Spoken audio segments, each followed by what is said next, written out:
primeira questão de ordem, Excelência, diz respeito às exceções de incompetência, suspeição e impedimento.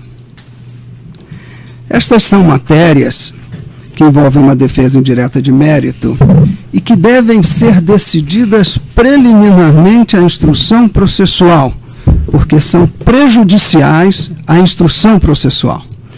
Sem um juiz competente, sem um juiz insuspeito e sem um juiz com relação ao quem não haja impedimento, o processo não pode se desenvolver validamente, a jurisdição não pode exercitar-se na direção do justo. Vossa Excelência não decidiu a exceção de incompetência. Entende a defesa ser gritante a incompetência do juízo. Doutor, essas exceções foram interpostas, estão sendo processadas, vão ser ouvidos. A lei não prevê suspensão do processo por conta de interposição de exceção. Então, a pretensão da defesa, com todo respeito, não tem amparo legal e essas questões estão tramitando. Então, logo que seja apresentada a manifestação do Ministério Público, serão decididas. Embora o Código de Processo Penal não estabeleça, porque pode a qualquer momento, e deve a defesa fazê-lo no primeiro instante, a bem da ordem processual, embora o Código de Processo Penal não diga exatamente em que momento deve fazê-lo, o primeiro momento é o mais indicado. E o juízo deve decidir na primeira oportunidade, ainda que redesignando o ato de instrução. Não, doutora, estou seguindo estritamente a lei, estou ouvindo a parte contrária e será decidido assim que vier concluso para a decisão. Agora eu não posso atropelar o pedido final da questão de ordem é redesignação deste ato. Tá. Mas vamos continuar. Por esse motivo, indeferido. O juízo poderia e pode, decidindo esta questão relevantíssima, à luz de texto explícito expresso do Código de Processo Penal, segundo o qual, na concorrência de jurisdições ratione loci, seja prevalecente aquela, sobre conexão à prevenção, seja prevalecente aquela do local de maior infração. Ok, então isto já foi. Eu passo para a segunda. Tá. Questão da exceção de competência, os fundamentos serão apreciados, estão lá por escrito, não tem necessidade de repetir na audiência. Suspeição, Excelência. Suspeição da mesma forma, doutor, foi interposta, está sendo processada, vai ser decidida. Eu lembro aqui que, em que pese a alegação da defesa, nessa Operação Lava Jato, já foram interpostas várias exceções de suspeição em processos conexos e nenhuma delas foi acolhida. Todas foram unanimemente rejeitadas pelo Tribunal Regional Federal e quando levada a questão por habeas corpus aos tribunais superiores, igualmente. Então ela está sendo processada e será decidida no momento oportuno. Não houve decisão definitiva das Cortes Superiores, primeiramente, e em segundo lugar, aí há desobediência expressa ao rito processual penal. Segundo o rito processual penal, Vossa Excelência, ao receber a exceção de suspeição, deveria decidir imediatamente se se dava por suspeito ou não, mandando autuar a parte. Doutor, Vossa Excelência, se for examinado o texto legal, há uma previsão da possibilidade oitiva do Ministério Público a esse respeito. Não. E foi aberta a vista ao Ministério Público a esse respeito, tão logo venha, será decidido. Então, veja, estritamente está sendo seguido a lei. Está previsto, eu posso citar o artigo para o senhor do Código de Processo Penal que prevê a possibilidade da oitiva do Ministério Público. Então, não está sendo inobservado o procedimento legal, ao contrário do que... A terceira exceção é a exceção de impedimento, com fundamento em que Vossa Excelência, com relação dos corréus, já havia dado por foro íntimo, dado-se por impedido. Da mesma forma, isso está sendo processado, será ouvido o Ministério Público e será decidido. Essa mesma questão foi veiculada a título de informação em uma ação penal conexa, foi rejeitada e foi rejeitada a unanimidade pelo Tribunal Regional Federal da 4ª Região. Certo? Mas, de todo modo, os argumentos foram veiculados na petição da defesa, está sendo ouvido o Ministério Público a respeito e, tão logo vier concluso, o juiz irá apreciar a questão de imediato. Ok, Excelência. A defesa conclui para dizer que a redesignação deste ato processual poria boa ordem no processo, permitiria a Vossa Excelência decidir todas essas questões sem prejuízo de tempo, esforço e material. É por isso que a defesa, olhando uma inversão tumultuária no andamento do feito, protocolizou ou está a protocolizar, e por esta petição traz ao conhecimento de Vossa Excelência, correição parcial apresentada ao Tribunal Regional Federal. Abre-se por esta petição, e agora oralmente, a oportunidade a Vossa Excelência, que parece já ter rejeitado, de uma espécie de retratação quanto à realização deste ato processual. A defesa quer deixar esta petição com Vossa Excelência para deliberação. Doutor, consciente de que Vossa Excelência verbalmente já adiantou o seu posicionamento. Certo. Na verdade, eu apreciei essa questão por escrito na decisão. Essa questão já foi colocada pelas defesas e o juízo consignou sua posição por escrito, indeferindo. Em realidade, a Constituição prevê o direito à duração razoável do processo e, havendo acusados presos, existe um dever da própria jurisdição de acelerar o processo para que haja um julgamento em tempo razoável, certo? As defesas tiveram um tempo extremamente significativo para apresentar suas manifestações e não vejo nenhuma inversão tumultuária. Também tive notícia que ontem uma reclamação interposta no Supremo Tribunal Federal foi indeferida, que buscava suspender essa audiência. Então, aparentemente, me parece que a pretensão não tem base legal. Se tivesse, provavelmente o Supremo Tribunal Federal teria deferido o requerido. Mas agradeço a notícia da interposição do recurso, mas a posição do juízo permanece a mesma. A defesa é imposição sua, ético-profissional, reeditar os argumentos lançados nessa reclamação com relação à ausência de paridade de armas com relação ao Ministério Público e uma espécie de paridade de armas defensivas com relação a um dos corréus. Vossa Excelência sabe que a minha ilustre colega participou da delação premiada originária de Paulo Roberto Costa. Delação em cujo teor acabou por ser delatado o Júlio de Camargo, agora representado pela mesma defensora. Infelizmente, se não ontem, apesar de a defesa vir pedido há muito tempo, infelizmente ontem só tivemos acesso à noite, porque tivemos conhecimento à noite, foram disponibilizados os depoimentos de Paulo Roberto Costa e Youssef e Júlio de Camargo.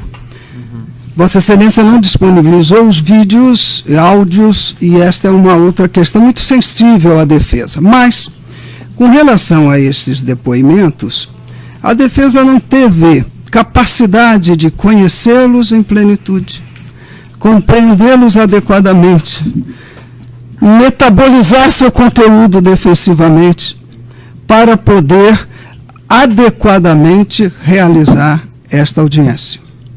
Há uma vantagem acusatória, o Ministério Público teve conhecimento de todos. Há uma vantagem defensivo/acusatória, porque um dos corréus, que figura como chamada de corréu, tendo conhecimento prévio e inteiro, inclusive presencial, imagem e vídeo, não que tenha imagem e vídeo, mas esteve presente no ato de delação. Essas questões já foram resolvidas, doutor. Não foram, Excelência. Não foram. Por quando? Na decisão. Quando? Quando foi apreciada? Mas quando? Essa questão de acesso aos depoimentos e se a mesma defensora... Os depoimentos do Júlio Camargo foram disponibilizados no processo, há 2 meses atrás. A inteireza deles... Sim, por isso. Paulo Roberto Costa inteireza? Não, Paulo Roberto foi disponibilizado ontem, doutor. E o CEF? Como eu consignei na decisão, não existe nenhum depoimento do senhor Paulo Roberto Costa prévio relativamente ao tema que é objeto dessa acusação. Excelência, então, é que Vossa Excelência reconhece uma suposta conexão entre os fatos e dou-lhe um exemplo. Pedro Barusco, Vossa Excelência facultaria à defesa só o depoimento 6, onde Pedro Barusco aparece no título, Fernando Soares, e Vossa Excelência disponibilizaria esse testemunho, esse depoimento, porque lá é referido o nome de Fernando Soares. Todavia, o mais importante dos depoimentos é o 4, onde Fernando Soares não é referido. Não, mas todos os depoimentos do senhor Pedro Barusco foram disponibilizados. Mas, Excelência, Vossa Excelência disponibilizou, saiu na imprensa, então disponibilizou, e mais uma coisa, disponibilizou fora do tempo adequado para a defesa deles ter conhecimento e fora do tempo oportuno para arrolar, tendo conhecimento, como testemunho de defesa. Não, se o doutor quiser arrolar, se surge uma prova superveniente no processo, a defesa pode fazer requerimentos. Mas qual, Excelência? Fatos conexos às outras delações são muitas.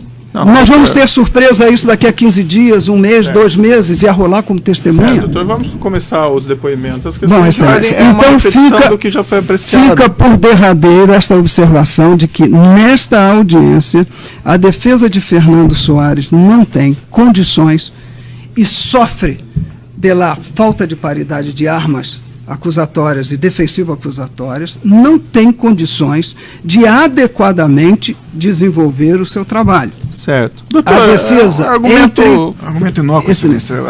A defesa quer fazer uma chicana jurídica nessa audiência.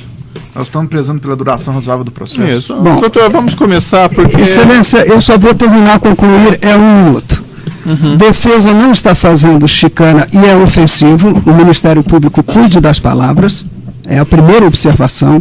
A segunda, duração razoável do processo não significa tolher prova defensiva e impedir o trabalho da defesa.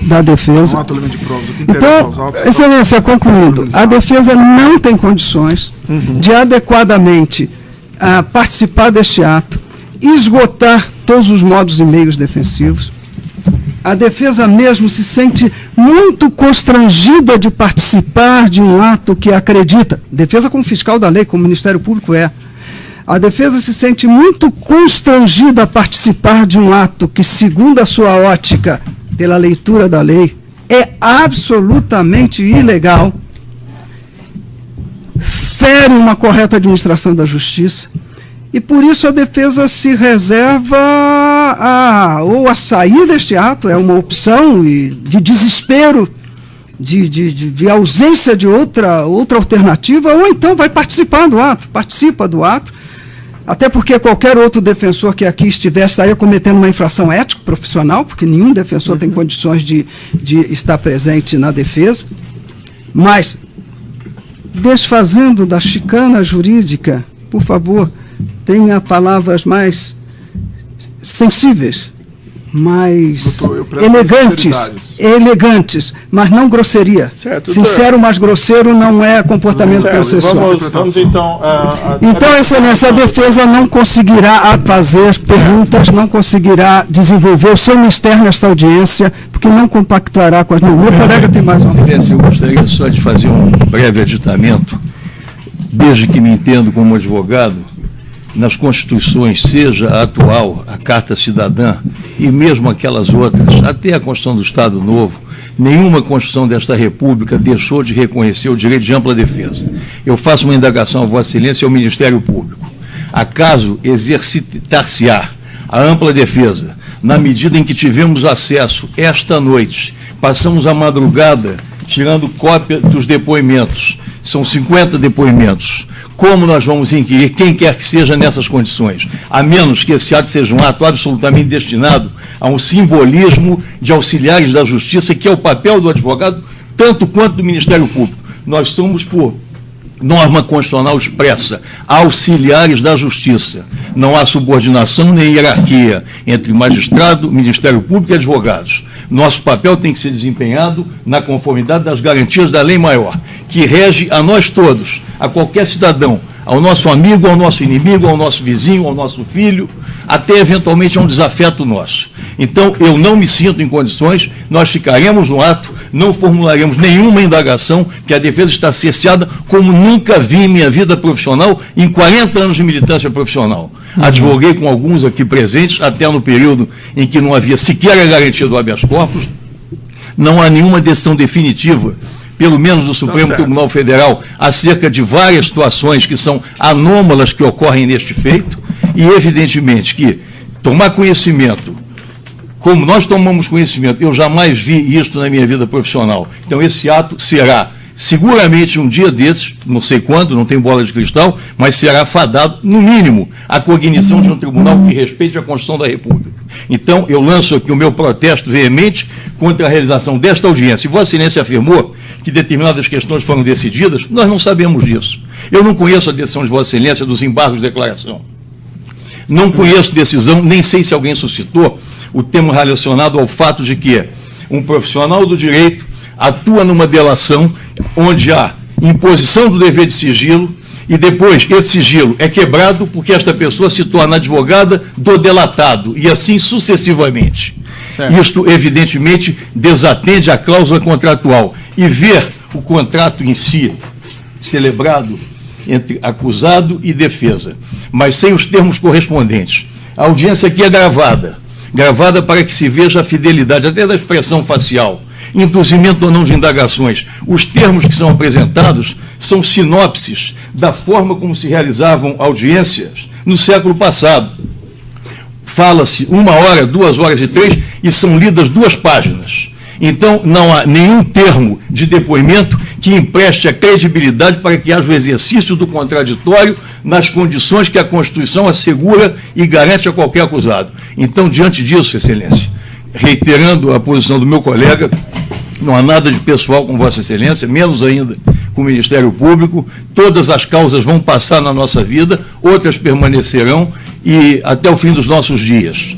O nosso ofício é de auxiliares da Justiça, a tribuna da acusação, tribuna da defesa, ambas fiscais da lei. E Vossa Excelência, como magistrado, pode errar. O tribunal pode errar, mas o tribunal erra por último. E, de qualquer sorte, as decisões de Vossa Excelência estão submetidas ainda ao escrutínio dos tribunais desta República. A reclamação foi negada com fundamentos que eu desconheço, porque também alguma coisa de surreal acontece no país. A informática veio. Doutor, e nunca foi tão difícil ter conhecimento de uma decisão. Eu não conheço a decisão do Supremo Tribunal Federal. A audiência para fazer o quê? Uma tribuna? Para usar o direito de voz da defesa. Vossa Excelência tem que ter paciência de ouvir o advogado. Certo. É um dever de Vossa Excelência. Ouvindo, não é favor. Eu estou ouvindo. Não é favor, é obrigação de Vossa Excelência. Vamos começar tantas vezes quantas a defesa entenda que deva interferir, o fará. Que é a sua integralmente a fundamentação dos advogados de Fernando Soares e adere também ao seu requerimento, porque se sente prejudicada na ampla defesa. É impossível fazer neste momento defesa técnica eficiente sem o conhecimento integral de tudo que se passou. Então, ratifico e estou aderindo também à defesa de Fernando Soares. Bom, doutor, eu respeito a posição, mas ficasse apenas consignado, certo? Essa ratificação... nós estamos gravando, então, está evidentemente consignado. Eu respeito a posição, doutor, mas o entendimento do juiz é o mesmo, certo? Não, sem polemizar, eu só gostaria que Vossa Excelência... Eu só gostaria que Vossa Excelência... Eu estou respeitando, eu só queria que Vossa Excelência entendesse que a avaliação da amplitude de defesa é do advogado e não de Vossa Excelência. Se Vossa Excelência acha que em um dia nós podemos analisar tudo... A gravação.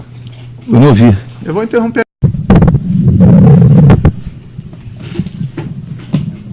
A primeira questão de ordem, Excelência, diz respeito às exceções de incompetência, suspeição e impedimento. Estas são matérias que envolvem uma defesa indireta de mérito e que devem ser decididas preliminarmente à instrução processual, porque são prejudiciais à instrução processual. Sem um juiz competente, sem um juiz insuspeito, e sem um juiz com relação ao quem não haja impedimento, o processo não pode se desenvolver validamente, a jurisdição não pode exercitar-se na direção do justo. Vossa Excelência não decidiu a exceção de incompetência. Entende a defesa ser gritante a incompetência do juízo. Doutora, essas decisões foram interpostas, estão sendo processadas, vão ser ouvidos. A lei não prevê suspensão do processo por conta de interposição de exceção. Então, a pretensão da defesa, com todo respeito, não tem amparo legal e essas questões estão tramitando. Então, logo que seja apresentada a manifestação do Ministério Público, serão decididas. Embora o Código de Processo Penal não estabeleça, porque pode a qualquer momento, e deve a defesa fazê-lo no primeiro instante, a bem da ordem processual, embora o Código de Processo Penal não diga exatamente em que momento deve fazê-lo, o primeiro momento é o mais indicado. E o juízo deve decidir na primeira oportunidade, ainda que redesignando o ato de instrução. Não, doutora, estou seguindo estritamente a lei, estou ouvindo a parte contrária e será decidido assim que vier concluso para a decisão. Agora eu não posso atropelar o pedido final da questão de ordem é redesignação deste ato. Tá. Mas vamos continuar. Por esse motivo, indeferido. O juízo poderia e pode, decidindo esta questão relevantíssima, à luz de texto explícito expresso do Código de Processo Penal, segundo o qual, na concorrência de jurisdições ratione loci, seja prevalecente aquela, sobre conexão à prevenção, seja prevalecente aquela do local de maior infração. Ok, então isto já foi. Eu passo para a segunda. Tá. Questão da exceção de competência, os fundamentos serão apreciados, estão lá por escrito, não tem necessidade de repetir na audiência. Suspeição, excelência. Suspeição da mesma forma, doutor, foi interposta, está sendo processada, vai ser decidida. Eu lembro aqui que, em que pese a alegação da defesa, nessa Operação Lava Jato, já foram interpostas várias exceções de suspeição em processos conexos e nenhuma delas foi acolhida. A defesa mesmo se sente muito constrangida de participar de um ato que acredita, defesa como fiscal da lei, como o Ministério Público é, a defesa se sente muito constrangida a participar de um ato que, segundo a sua ótica, pela leitura da lei, é absolutamente ilegal, fere uma correta administração da justiça, e por isso a defesa se reserva ou a sair deste ato, é uma opção de desespero, de ausência de outra alternativa, ou então vai participar do ato, participa do ato, até porque qualquer outro defensor que aqui estivesse estaria cometendo uma infração ético-profissional, porque nenhum defensor tem condições de estar presente na defesa, mas desfazendo da chicana jurídica, por favor, tenha palavras mais sensíveis, mais elegantes, mas não grosseria. Certo, sincero, mas grosseiro não é comportamento processual. Vamos então... Então, excelência, a defesa não conseguirá fazer perguntas, não conseguirá desenvolver o seu mistério nesta audiência, porque não compactuará com as... Meu colega tem mais uma... Excelência, eu gostaria só de fazer um breve aditamento, desde que me entendo como advogado, nas constituições, seja a atual, a Carta Cidadã, e mesmo aquelas outras, até a Constituição do Estado Novo, nenhuma Constituição desta República deixou de reconhecer o direito de ampla defesa. Eu faço uma indagação a Vossa Excelência e ao Ministério Público.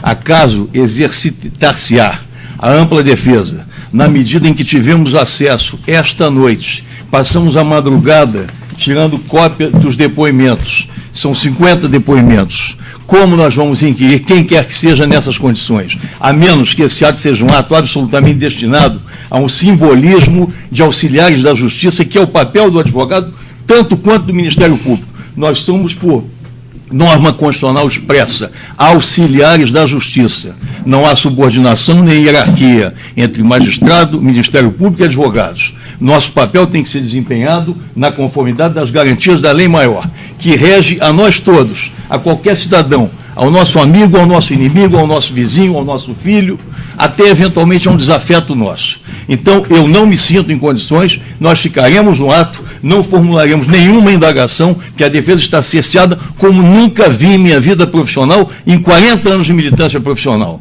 Advoguei com alguns aqui presentes, até no período em que não havia sequer a garantia do habeas corpus. Não há nenhuma decisão definitiva, pelo menos do Supremo Tribunal Federal, acerca de várias situações que são anômalas que ocorrem neste feito, e evidentemente que tomar conhecimento, como nós tomamos conhecimento, eu já... Todas foram unanimemente rejeitadas pelo Tribunal Regional Federal. Ok. E quando levada a questão por habeas corpus aos tribunais superiores, igualmente. Não Então ela houve- está sendo processada e será decidida no momento oportuno. Não houve decisão definitiva das Cortes Superiores, primeiramente, e, em segundo lugar, aí há desobediência expressa ao rito processual penal. Segundo o rito processual penal, Vossa Excelência, ao receber a exceção de suspeição, deveria decidir imediatamente se dava por suspeito ou não, mandando autuar a parte. Doutor, Vossa veja, Excelência... se for examinado o texto legal, há uma previsão da possibilidade de oitiva do Ministério Público a esse respeito. Não. E foi aberta a vista ao Ministério Público a esse respeito. Tão logo venha, será decidido. Então, veja, estritamente está sendo seguido a lei. Está previsto, eu posso citar o artigo para o senhor do Código de Processo Penal que prevê a possibilidade de oitiva do Ministério Público. Então, não está sendo inobservado o procedimento legal, ao contrário do que... A terceira exceção é a exceção de impedimento, com fundamento em que Vossa Excelência, com relação dos corréus, já havia dado por foro íntimo, dado-se por impedido. Da mesma forma, isso está sendo processado, será ouvido o Ministério Público e será decidido. Essa mesma questão foi veiculada a título de informação em uma ação penal conexa, foi rejeitada e foi rejeitada a unanimidade pelo Tribunal Regional Federal da 4ª Região. Ok. Certo? Mas, de todo modo, os argumentos foram veiculados na petição da defesa, está sendo ouvido o Ministério Público a respeito e, tão logo vier concluso, o juiz irá apreciar a questão de imediato. Ok, Excelência. A defesa conclui para dizer que a redesignação deste ato processual poria boa ordem no processo, permitiria a Vossa Excelência decidir todas essas questões sem prejuízo de tempo, esforço e material. É por isso que a defesa, olhando uma inversão tumultuária no andamento do feito, protocolizou ou está a protocolizar e por esta petição traz ao conhecimento de Vossa Excelência correição parcial apresentada ao Tribunal Regional Federal. Abre-se por esta petição e agora oralmente a oportunidade a Vossa Excelência, que parece já ter rejeitado, de uma espécie de retratação quanto à realização deste ato processual. A defesa quer deixar esta petição com Vossa Excelência para deliberação. Doutor, aí Consciente de que Vossa Excelência verbalmente já adiantou o seu posicionamento. Certo. Na verdade, eu apreciei essa questão por escrito na decisão. Essa questão já foi colocada. Como chamada de corréu, tendo conhecimento prévio e inteiro, inclusive presencial, imagem e vídeo, não que tenha imagem e vídeo, mas esteve presente no ato de delação. Essas questões já foram resolvidas, doutor. Não foram, Excelência. Não foram. Por quando? Na decisão. Quando? Na Quando foi decisão desse apreciada? juízo. Mas quando? Essa questão de acesso aos depoimentos e se a mesma Os defensora... depoimentos do Júlio Camargo foram disponibilizados no processo, há o quê? 2 meses atrás? A inteireza deles? Sim, por isso. Paulo Roberto Costa, inteireza? Não, Paulo Roberto foi disponibilizado ontem, doutor. E Mas o CEF? como eu consignei na decisão, não existe nenhum depoimento do senhor Paulo Roberto Costa prévio relativamente ao tema que é objeto dessa acusação. Não, Excelência, Então, é que Vossa não tem Excelência relevância a reconhece questão uma do- suposta conexão entre os fatos e dou-lhe um exemplo. Pedro Barusco. Vossa Excelência facultaria à defesa só o depoimento 6, onde Pedro Barusco aparece no título, Fernando Soares. E Vossa Excelência disponibilizaria esse testemunho, esse depoimento, porque lá é referido o nome de Fernando Soares. Todavia, o mais importante dos depoimentos é o 4, onde Fernando Soares não é referido. Não, mas todos os depoimentos do senhor Pedro Barusco foram disponibilizados. Mas, Excelência, Vossa Excelência disponibilizou, saiu na imprensa, então disponibilizou, e mais uma coisa, disponibilizou fora do tempo adequado para a defesa deles ter conhecimento e fora do tempo oportuno para arrolar, tendo conhecimento, como testemunho de defesa. Se o doutor quiser arrolar, se surge uma prova superveniente no processo, a defesa pode fazer Mas qual, requerimentos Excelência? probatórios. Fatos conexos às outras delações? São muitas. Não, nós vamos ter surpresa isso daqui a 15 dias, um mês, 2 meses, e a rolar como testemunha? Certo, doutor, vamos começar os depoimentos. As Bom, questões de ordem é uma então repetição do que já foi apreciado. fica por derradeiro esta observação de que, nesta audiência, a defesa de Fernando Soares não tem condições e sofre pela falta de paridade de armas acusatórias e defensivo-acusatórias, não tem condições de adequadamente desenvolver o seu trabalho. Certo. Doutor, A defesa argumento inócuo, Excelência. excelência. A defesa quer fazer uma chicana jurídica nessa audiência. Nós estamos prezando pela duração razoável do processo. Isso. Bom, Doutor, vamos começar porque... Excelência, eu só vou terminar, concluir, 1 minuto. Defesa não está fazendo chicana e é ofensivo. O Ministério Público cuide das palavras. É a primeira observação. A segunda, duração razoável. Duração razoável do processo não significa tolher prova defensiva e impedir o trabalho da defesa. Não há tolemento de provas. O que interessa aos Então, autos excelência, concluindo, a defesa não tem condições de adequadamente participar deste ato, esgotar todos os modos e meios defensivos. Pelas defesas, e o juízo consignou sua posição por escrito indeferindo. Em realidade, a Constituição prevê o direito à duração razoável do processo, e havendo acusados presos, existe um dever da própria jurisdição de acelerar o processo para que haja um julgamento em tempo razoável, certo? As defesas tiveram um tempo extremamente significativo para apresentar suas manifestações, e não vejo nenhuma inversão tumultuária. Também tive notícia que ontem uma reclamação interposta no Supremo Tribunal Federal foi indeferida, que buscava suspender essa audiência. Então, aparentemente, me parece que a pretensão não tem base legal. Se tivesse, provavelmente o Supremo Tribunal Federal teria deferido o requerido. Mas agradeço a notícia da interposição do recurso, mas a posição do juízo permanece a mesma. A defesa é imposição sua, ético-profissional, reeditar os argumentos lançados nessa reclamação com relação à ausência de paridade de armas com relação ao Ministério Público e uma espécie de paridade de armas defensivas com relação a um dos corréus. Vossa Excelência sabe que a minha ilustre colega participou da delação premiada originária de Paulo Roberto Costa. Delação em cujo teor acabou por ser delatado o Júlio de Camargo, agora representado pela mesma defensora.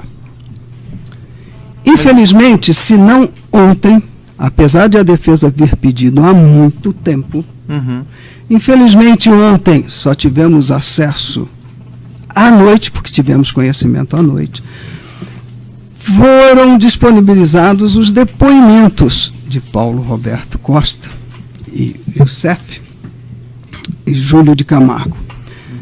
Vossa Excelência não disponibilizou os vídeos, áudios, e esta é uma outra questão muito sensível à defesa. Mas, com relação a esses depoimentos, a defesa não teve capacidade de conhecê-los em plenitude, compreendê-los adequadamente, metabolizar seu conteúdo defensivamente, para poder adequadamente realizar esta audiência.